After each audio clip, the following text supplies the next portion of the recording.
मध्य प्रदेश व्यावसायिक परीक्षा मंडल के पूर्व परीक्षा नियंत्रक पंकज त्रिवेदी और उसके भाई पीयूष त्रिवेदी के इंदौर भोपाल के घरों में लोकायुक्त पुलिस ने एक साथ छापामार कार्रवाई कर करोड़ों रुपए की संपत्ति का खुलासा करते हुए इंदौर के एक कॉलेज के दस्तावेज बरामद किए हैं। लोकायुक्त डीएसपी जेडी शर्मा के अनुसार बुधवार के अलसुबह केसरबाग रोड स्थित विनय नगर और भोपाल के इंद्रलोक नगर में पंकज त्रिवेदी के निवास पर एक साथ छापा मारा गया। इंदौर स्थित निवास से पुलिस को सांवेर में 5 हेक्टेयर जमीन, 2 बैंक लॉकर्स और एक्रोपोलिस कॉलेज के पार्टनरशिप के दस्तावेज मिले हैं।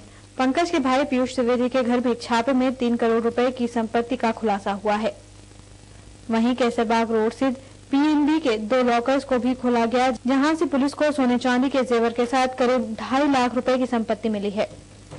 और साथ ही इनके भोपाल स्थित शासकीय आवास और इनके परिजन के भोपाल के अन्य आवास पे 3 स्थानों पे एक साथ कार्रवाइयाँ की गई हैं। क्या क्या मिला है सर अभी तक कार्रवाई? अभी तक जो दस्तावेज हमको प्राप्त हुए हैं उसके अंतर्गत इस मकान के दस्तावेज हैं 157 विनय नगर के, एक मकान नंबर 17 विनय नगर में है, उससे के दस्तावेज भी मिले हैं और टोड़ी तहसील सांवेर में करीब 5.5 हेक्टेयर कृषि भूमि से संबंधित दस्तावेज मिले हैं। एक प्रकृति कॉलोनी बिचौली एफसी में 2800 वर्ग फीट के भूखंड की भी दस्तावेज मिले हैं और एक्रोपोलिस कॉलेज बाईपास पर जो स्थित है उसमें पार्टनरशिप से संबंधित भी कुछ दस्तावेज हमको प्राप्त हुए हैं। वहीं उनकी पत्नी ने कहा, कुछ नहीं बोलना चाहे, कार्रवाई चल रही है, जो भी होगा मतलब यही सच है। भारगुआ पुलिस ने क्राइम ब्रांच की टीम के साथ मिलकर एक टायर चोर गिरोह को पकड़कर उनके पास से लाखों रुपए कीमत के टायर जब्त किए हैं। गिरोह दुकान से टायर चुराकर सस्ते दामों में बाहर के लोगों को बेच देते थे। पुलिस की गिरफ्त में आए इन चोरों के नाम वासिम खान उर्फ वसी, सादिक, नसरू और नबीद हैं। चोरों ने पिछले दिनों ट्रांसपोर्ट नगर से एक टायर गोदाम को अपना निशाना बनाते हुए लाखों रुपए के टायर चुरा लिए थे। बदमाश चुराए हुए टायरों को बाहर के लोगों को बेच देते थे। मुखबिर की सूचना पर पुलिस ने सभी को गिरफ्तार कर लिया है। दुकान में दरवाजे का ताला खोल करके उससे गोदाम से कुछ टायर चोरी हुए थे, जिसमें क्राइम ब्रांच के स्टाफ के द्वारा ये टायर चोरों की गैंग को पकड़ा गया है, जिसमें चोरों को पकड़ने के साथ साथ में टायर बरामद कर लिए गए। क्या इस गिरोह से अभी तक और भी कोई पहले की चोरी का मामला सामने आई? नहीं, अभी इसकी पूछताछ में अन्य कोई चीज़ सामने नहीं आई है। इसमें एक बसी खान जो मेन इसका हीरो है, जो मेन इसमें चोरी करवाने वाला है, ये खुद भी बता रहा है कि मेरी ट्रांसपोर्ट नगर में इसकी टायर की दुकान है और इसके साथ में इसका नौकर है सादिक को उसने सादिक के माध्यम से नस्सू और नवीद के साथ में चोरी करने वाली बात बताई है और 12 नग टायर चोरी हुए थे जो बरामद कर लिए गए हैं। क्राइम की एक अच्छी सफलता है जिसमें उपलब्धि प्राप्त हुई है। पकड़ाए चोरों में से वासिम उर्फ वसी गिरोह का सरगना है, जिसकी खुद की टायरों की दुकान है।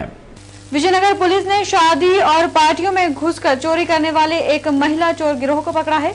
पुलिस को इनसे कई वारदातों का खुलासा होने की उम्मीद है।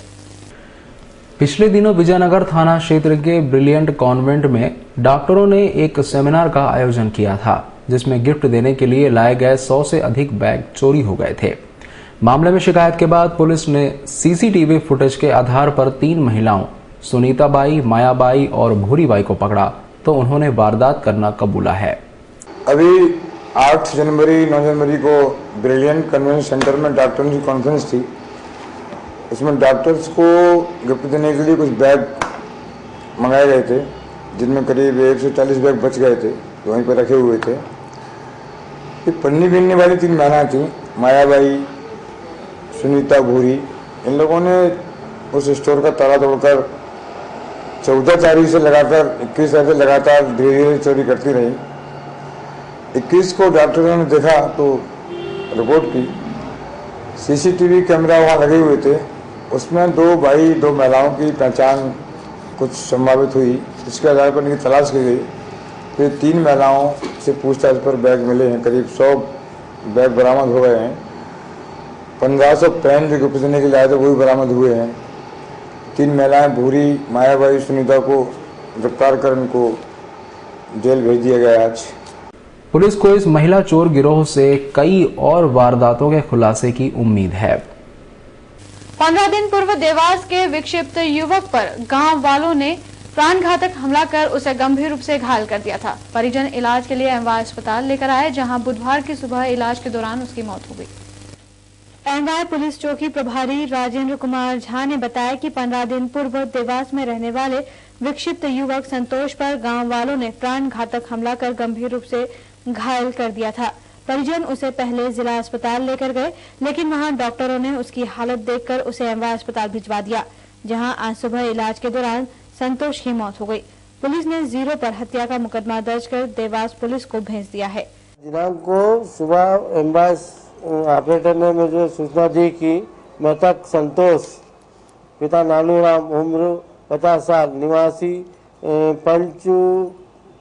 पंचकुर कॉलोनी देवास का, जो कि एमवाय में भर्ती था, मारपीट में आया था। परिजन का कहना है कि उसके किसी ने उसको मार पीट के और यहाँ एमवाय में भर्ती करा दिया था। दौरान इलाज उसकी आज सुबह 4 बजे मृत्यु हो गई। वहीं परिजन का कहना था, बस ऐसा लगने लगा कोई गांव में जहाँ देवास में इसको जो लोग लेके गए थे, वहाँ के जो मरीज थे उन लोगों ने बताया भाई कोई गांव वाले छोड़ के गए इसको। क्या नाम था इसका? संतोष पिता नानूराम। क्या करता था? मेंटली था ना, कोई काम नहीं करता था। मंगलवार रात चंदननगर क्षेत्र में एक होटल संचालक की बाइक पर आए 2 बदमाशों ने गोली मारकर हत्या कर दी। फिलहाल हत्या के कारणों का खुलासा नहीं हो सका है।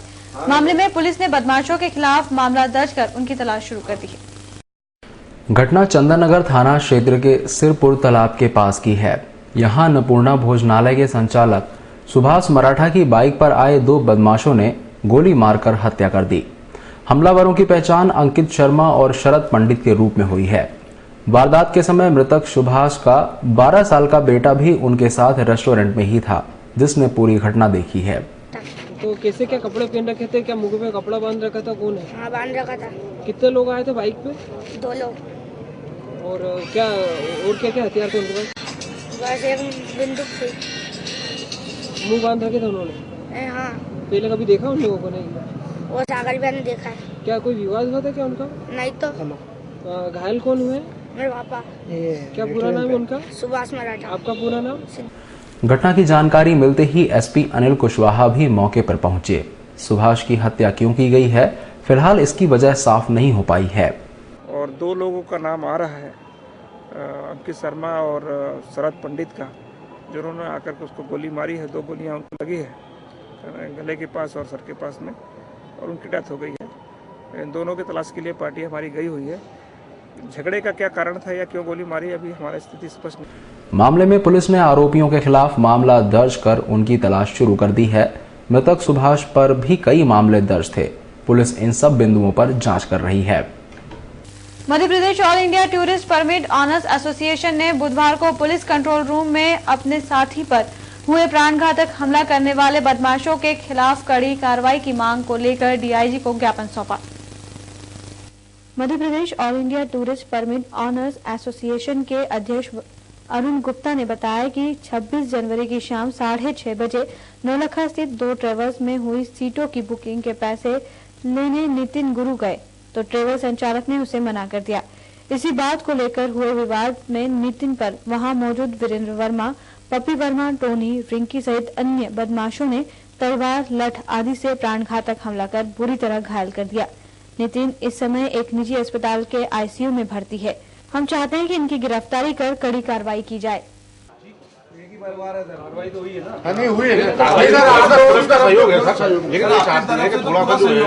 बस जो बाकी अपराधी है साहब, सबके ऊपर किसी के ऊपर 14 अपराध है, किसी के ऊपर 8 अपराध है, किसी के ऊपर 7 अपराध है, और सभी आदतन है। सदस्य भूरी यादव के ऊपर जानलेवा हमला किया गया, जिसमें बहुत गंभीर अवस्था में उनको हॉस्पिटल में एडमिट कराया गया, और ये घटना भविष्य में ना हो, हम लोगों को सुरक्षा मुहैया कराई जाए, इस संबंध में हम लोग मिले डीआई साहब से, और जिन लोगों ने इस घटना को अंजाम दिया उनकी जल्द से जल्द गिरफ्तारी हो, कड़ी से कड़ी कार्रवाई, और इस घटना के ऊपर कड़ी से कड़ी कार्रवाई हो। इस संबंध में हम लोगों ने ज्ञापन दिया है, और हम चाहते हैं कि हमारे साथ उचित न्याय हो और आप सभी का सहयोग प्राप्त हो, और इंदौर शहर के विकास के लिए सरकार और प्रशासन ने लोगों से मांगे तो सुझाव, लेकिन उन्हें मिली दर्जनों शिकायतें। लोग परेशानियों का जिक्र करते करते इतने भावुक हो गए कि अफसरों की जमकर खिंचाई कर दी। किसी ने शायरी के जरिए अफसरों को चालू कह दिया तो किसी ने उन पर सरकार से झूठ बोलने का आरोप लगाया। इंदौर के रविन्द्र नाट्यगृह में स्वर्णिम मध्य प्रदेश कार्यक्रम बुधवार को था। मौके पर नगरीय प्रशासन मंत्री कैलाश विजयवर्गीय, सांसद सुमित्रा महाजन से लेकर तमाम नेता पहुंचे, तो साथ में थे नगरीय प्रशासन के प्रमुख सचिव स्तर के अधिकारी। मंत्री कैलाश विजयवर्गीय ने लोगों से शहर के विकास के लिए सुझाव मांगे, लेकिन सुझावों से ज्यादा शिकायतों का अंबार लग गया। एक व्यक्ति ने तो अफसरों को चालू तक कह दिया। शब्द बोलना चाहूंगा माननीय कैलाश जी, मैं किस नेता पे नजर डालूं, मैं किस नेता पे नजर डालूं, आपसे ज्यादा अधिकारी चालू। बीआरटीएस इस चर्चा का मुख्य केंद्र था। बीआरटीएस को लेकर कई याचिकाएं दायर करने वाले किशोर कोडवानी भी यहां पहुंचे और अफसरों पर झूठी जानकारी देने का आरोप लगाया।